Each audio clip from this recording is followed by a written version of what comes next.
Hey everyone, this is Jen from JKatsKreations, and today I am going to show you how to do the daisy petal fold technique.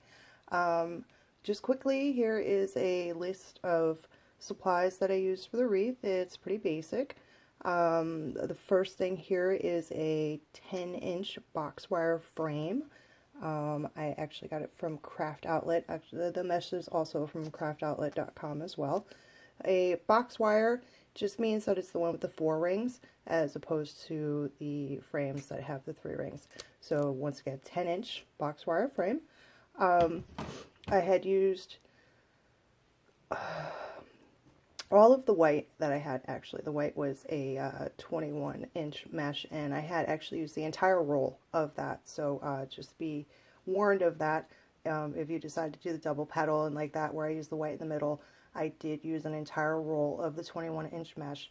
I had cut that all in half, and then I had gone through one full roll of each of the purple, plus this much was left on a second roll, so you're definitely going to have to buy at least 2 rolls.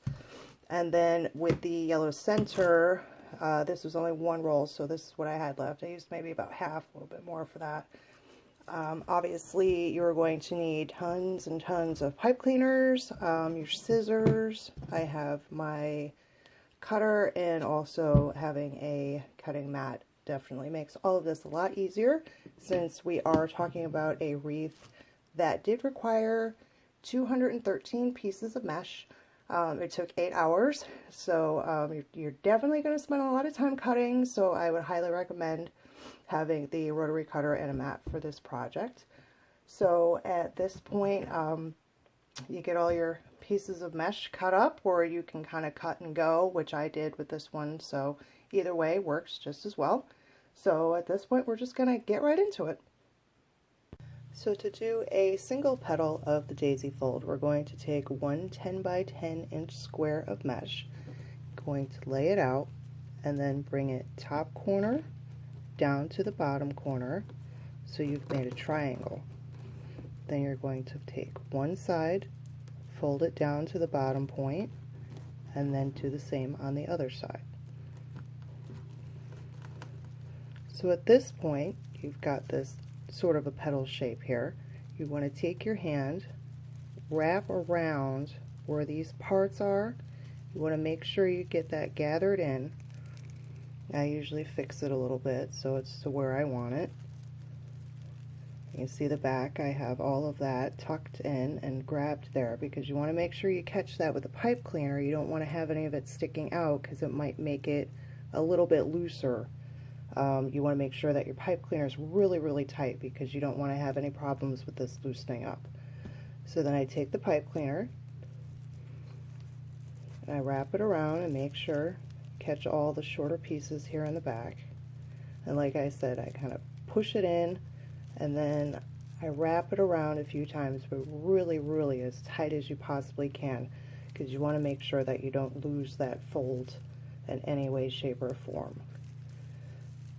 So that is if you want to do a single petal. That's what the back looks like. And now next I'll show if you want to do a double petal like I did on the purple one. Right now I'm just using the leftover mesh pieces that I had from that wreath. So once again, I'm going to fold it down, but then this time I'm going to take another piece and I lay it over the top,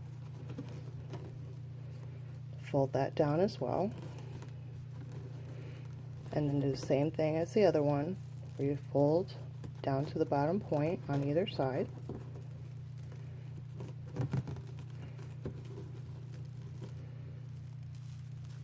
And then once again, gather it all up here together. Make sure you're getting these tucked in nice and good.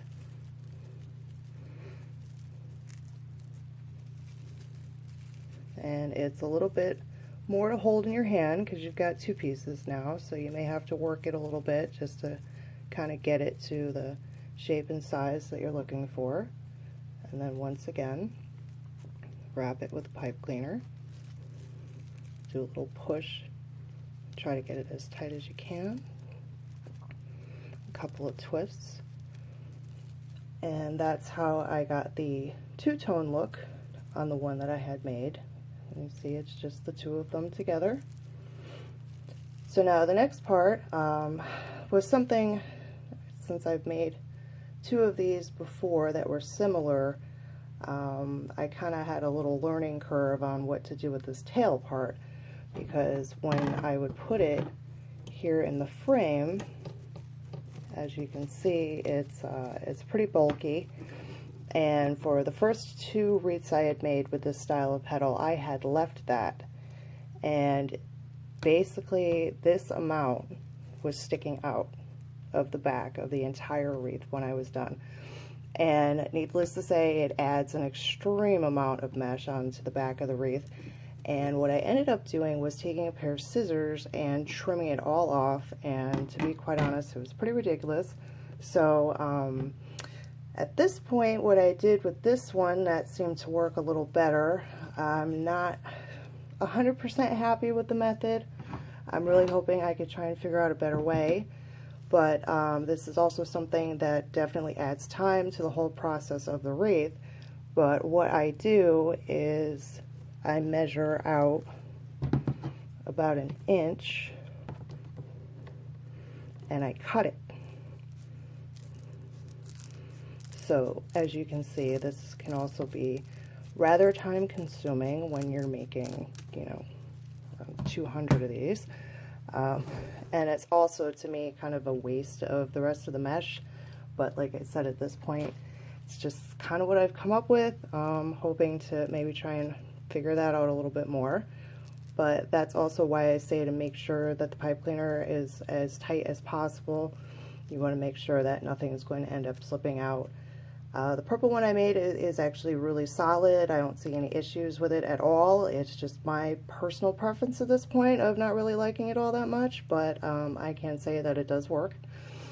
So actually at this point on the purple wreath, I had the leaves that were all coming out.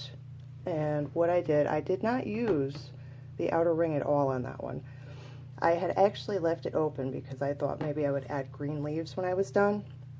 But to be quite honest, after I had already put so much mesh on there, I was pretty much done, and I just decided not to do anything with it at all. So I actually started with the second ring in, and these were the 3 rings that I used for that one. So on that one, also to kind of save a little bit more in pipe cleaners and trying not to make it as bulky, what I ended up doing for the leaf part of it is I just folded it like this, kind of a regular fold that we're used to doing for normal leaves. And I take it and I bend it like that. And I just try to make sure that they're both, you know, as equal as possible. And then at this point, what I did is I take the pipe cleaner that's still attached to this, I run it through there so it kind of doubles up and you don't have to use an extra pipe cleaner. And then when I attach it to a frame, I just attach the whole thing.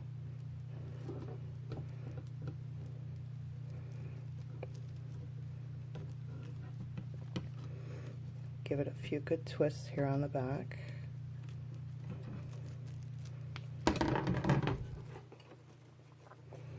And that was how I did that. So that was actually a way to, you know, see about not having to use as many pipe cleaners and to try and make it all not so bulky.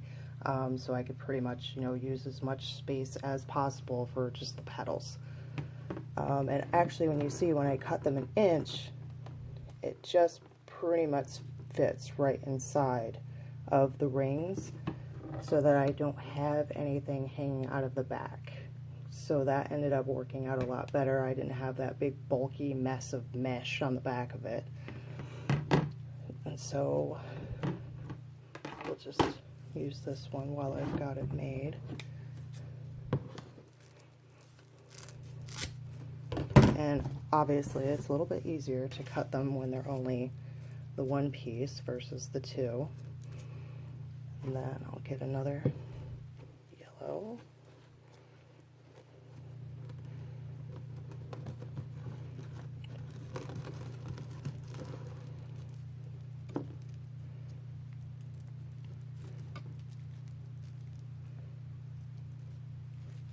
Just try to kind of smooth them out, even them up.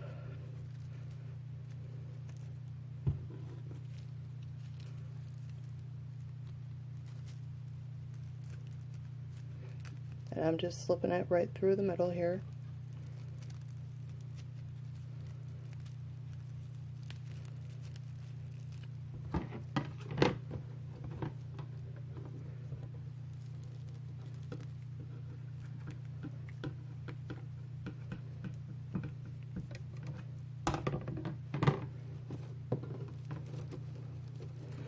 And for right now, obviously they're pretty loose, but once you go along, you know, they kind of all start falling into line. You know, they might be a little floppy looking until you start getting them all on there. And the petals will start standing up a little bit better, and they'll all just kind of fall into the rows pretty easily. So that's the example of doing the outer. The next ring, all I actually did was basically just make more petals, obviously not with the leaves, just the petals. And I was pretty much just trying to get them in between. Every two I would be putting one, so it was kind of alternating. And I just continued on doing that method for basically the rest of the wreath. I could just make another quick single one just to show you.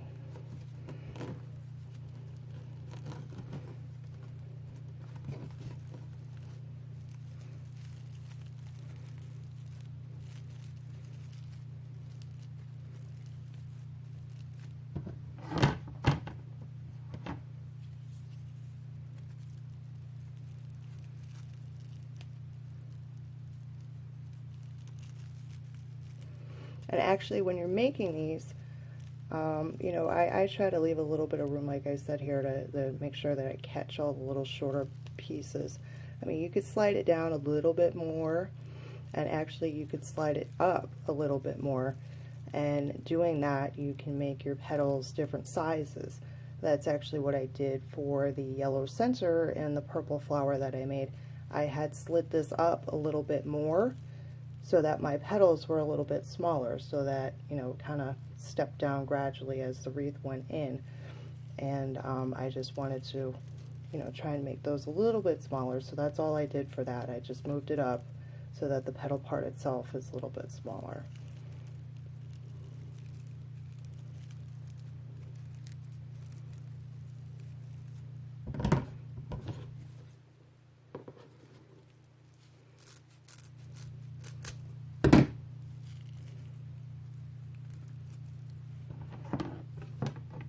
And then all I did is I just went to the next bar and I just kind of worked it in between them.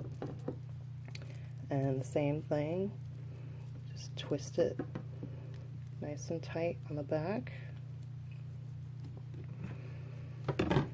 So I just tried to kind of get an alternating look as I went along. And this here, you won't see the bottoms of them. You know, once you've had everything filled in, you won't be seeing that anymore.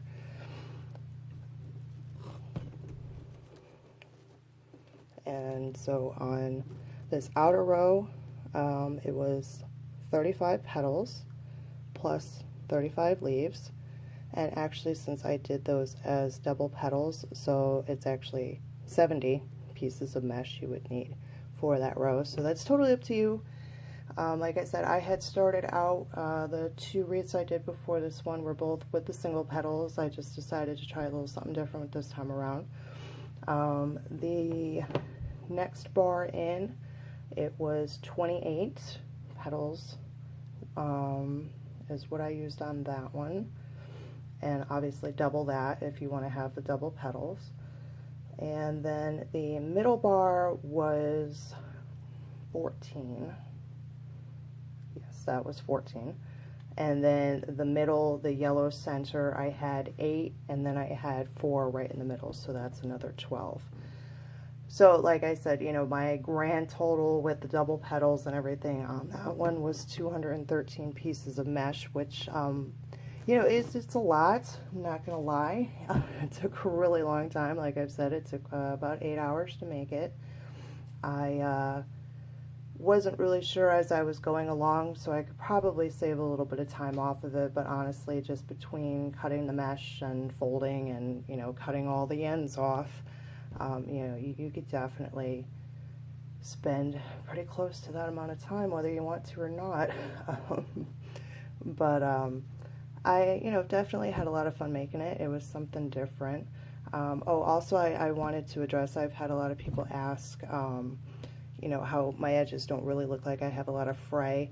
They ask how I do that. The biggest thing I would advise, this is my rotary cutter that I use, a Fiskars. I recently got this, got it off of Amazon.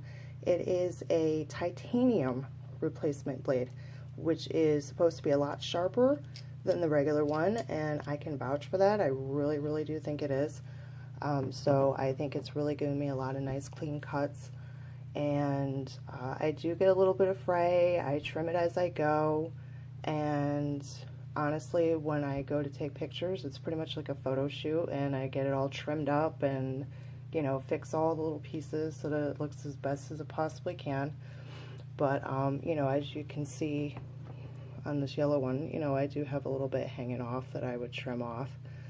But I would say, you know, the biggest thing is just to have a nice sharp blade in your cutter. Try not to handle it too much. I mean, just basically to get it on there and, you know, fix it and leave it alone. And, you know, that's pretty much my secret to the fray. You know, I still get it. And, yeah, I just clip it as I go. I never pull, because a lot of times that makes it a lot worse.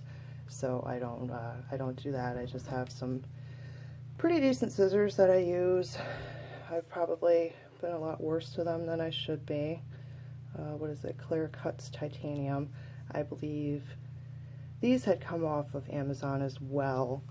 I have the big size, the little size, and actually there was a third pair. It's a smaller pair. My husband took that one. So these are the 2 I use. I'm actually really bad to these scissors, and I shouldn't be, but they're actually still going pretty good, and I don't remember them being a whole lot, maybe $12 or $13 for the 3-pack. So that's that. I'm going to, at this point, I'm not going to make the whole wreath, but I did actually take pictures when I was making the other one, more so that I would remember what I did. So I will be inserting pictures of the progress so you guys can see how it looks layer by layer. And, you know, that's pretty much as I could do with that end of it. I wasn't really looking to make a whole nother one at this point in time. So, you know, I will be able to show those pictures. I do also have a picture of the back, which a lot of people have asked what that looks like. It's pretty much a hot mess, like every other back of a wreath. But I usually take a piece of cardboard and I cut the circle to measure up to this 3rd ring. And I usually try to leave this ring open so that people have somewhere to put their hanger when they hang it on their door. And I just cut the cardboard circle. I use 4 zip ties, make little holes, and I just attach it so it kind of, you know, gives it a little something on the back so they're not seeing all the ugly back there. And I will also include pictures of the 2 wreaths I did prior to this, so you guys can kind of get a feel for seeing, you know, if you make the petals a little bit bigger, a little bit smaller, mix it up a little bit, you can see how the flower can look a little bit different. I've decided to call it a daisy petal just because I wasn't quite sure what to go with, and I know it can look like a lot of things. I've been told like daisy, dahlia, zinnia, mum, you know, it goes on. So I kind of had to pick something. And I just wanted to go with something that I felt, you know, most people would know what a daisy flower is, and they would know the petals. So that's why I went with that. So at this point, think I've done all I can do. I just want to thank you guys for watching, and obviously for all the support I've gotten for the Wreath. I truly appreciate it. Like I said, with the amount of time I put in it, it's really nice to know that other people do appreciate that.